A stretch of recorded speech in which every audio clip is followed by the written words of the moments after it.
Hello నేను మిస్ఎస్ రావు. UDS అంటే undivided share. దీన్ని చూపించి ఇప్పుడు రీసేల్ ఫ్లాట్లకు సంబంధించినటువంటి వాల్యూని అంచనా వేస్తున్నారు. కానీ ఇది శుద్ధ అబద్ధం, పచ్చి మోసం. ఎందుకనంటే యూడిఎస్ని బేస్ చేసుకొని రేట్ని క్యాలిక్యులేట్ చేసి చెప్పడం అని అంటే కొన్నటువంటి వాళ్ళు మోసపోవటమే. ఎందుకు మోసపోతారంటే రాబోయేటువంటి రోజుల్లో జనరల్గా హై రైజెస్ బిల్డింగ్ కానీ లేదంటే గేటెడ్ కమ్యూనిటీకి కానీ యూడిఎస్ కొంత చెప్తూ ఉంటారు. స్టాండ్ అలోన్ అపార్ట్మెంట్స్లో కొంత చెప్తూ ఉంటారు. 200 గజాలు 300 గజాల్లో కూడా అపార్ట్మెంట్లు కట్టారు. కానీ గ్రేటర్ హైదరాబాద్ నామ్స్ ఎప్పటికప్పుడు మారుతూ ఉంటాయి. ఇప్పుడు మారినటువంటి నామ్స్ గత 10 సంవత్సరాల క్రితం లేవు. రాబోయేటువంటి రోజుల్లో ఇంకా నామ్స్ మారుతాయి.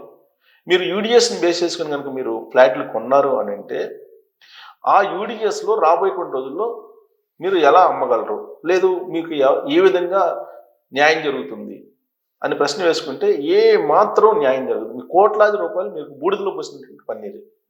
కారణం ఏంటంటే సపోజ్ మీరు ఒక 300 గజాలు లేదా 500 గజాలు ఒక స్థలంలో ఒక స్టాండ్ అలోన్ అపార్ట్మెంట్ ఉంటుంది. ఈ స్టాండ్ అలోన్ అపార్ట్మెంట్లో మీరు ఒక ఫ్లాట్ కొనుక్కుంటారు. దానికి యూడిఎస్ ఒక 40 ఉంటుంది అనుకోండి. 40 గజాలు యూడిఎస్ ఉంటుంది అనుకోండి.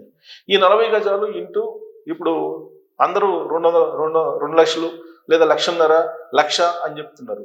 ఎందుకు? హై రైజెస్లో ఎకరా 150 కోట్లు పడిగింది కాబట్టి దాన్ని బేస్ చేసుకొని ఇప్పుడు పులిని చూసి నక్కవాత పెట్టుకున్నట్టు వాళ్ళే లెక్కేసుకున్నారు. ఇదిగో ఇక్కడ ఈ ఏరియాలో 1.5 ఉంది, 2 లక్షలు ఉందని చెప్పి లెక్కేసుకొని 2 లక్షలు ఉంటే కనుక 4 ఇంటూ 2 అంటే 80 లక్షలు ప్లస్ కన్స్ట్రక్షన్ కాస్ట్ ఒక 10 లక్షలు, 90 లక్షలు డబుల్ బెడ్రూమ్ ఫ్లాట్ లేదా త్రిబుల్ బెడ్రూమ్ ఫ్లాట్ అని చెప్తున్నారు. మరి ఈ 40 గజాలు ఇస్తారు కదా యూడిఎస్, దీన్ని బేస్ చేసుకొని మీకు ల్యాండ్ రేట్కే ఫ్లాట్ అంటారు. అది తీసుకున్న తర్వాత ఏమవుతుంది? సపోజ్ ఒక 20 సంవత్సరాల తర్వాత నీది కూల్చేస్తారు, రీకన్స్ట్రక్షన్ చేయాలి.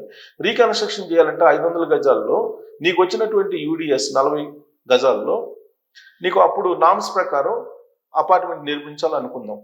మరి అప్పుడు నామ్స్ ప్రకారం సెట్ బ్యాక్స్, ఇప్పుడైతే సెట్ బ్యాక్స్ ఉండవు, సెట్ బ్యాక్స్ కూడా లేవు. సెట్ బ్యాక్స్ లేకుండా కట్టేశాడు స్టాండ్ అలోన్ అపార్ట్మెంట్. ఇప్పుడున్న వాళ్ళు మేనేజ్ చేశారు. రేపు రాబోయేటువంటి రోజుల్లో మేనేజ్ చేయడానికి అవకాశం ఉండదు. ఖచ్చితంగా సెట్ బ్యాక్ ఉండాల్సిందని చెప్పి రూల్స్ పెడతారు. కారణం ఏంటంటే పాపులేషన్ పెరిగిపోద్ది, ప్రమాదాలు పెరిగిపోతాయి, ఇవన్నీ చాలా జరుగుతాయి. కాబట్టి సెట్ బ్యాక్స్ అనేది మస్ట్ అంటారు. అప్పుడు నీకు ఇప్పుడు చెప్పినటువంటి యూడిఎస్ 40 కాస్త 20 అవుతుంది. అప్పుడు ఎంత నష్టపోతారు మీరు? ఇప్పుడు మీరు 90 లక్షలు పెట్టుకుంటే మళ్ళీ ఒక 20 సంవత్సరాలు మీరు అమ్మాలంటే ఆ 90 లక్షల దాన్ని 30 లక్షలకో 20 లక్షలకో ఇవ్వాల్సి వస్తుంది. సో కాబట్టి భారీగా నష్టపోతారు. ఈ యూడిఎస్ పేరు చెప్పి అన్డివైడెడ్ షేర్ చెప్పి దాన్ని క్యాలిక్యులేట్ చేసి మీకు కనుక ఫ్లాట్ రేట్ చెప్తే మీరు కొన్నారు అని అంటే కోట్లలో మీరు నష్టపోవాల్సి వస్తుంది. కాబట్టి బీ కేర్. సెకండ్ సేల్స్ విషయంలో చాలా కేర్గా ఉండండి. దీని మీద మీరు కామెంట్ చేయొచ్చు. Thank you.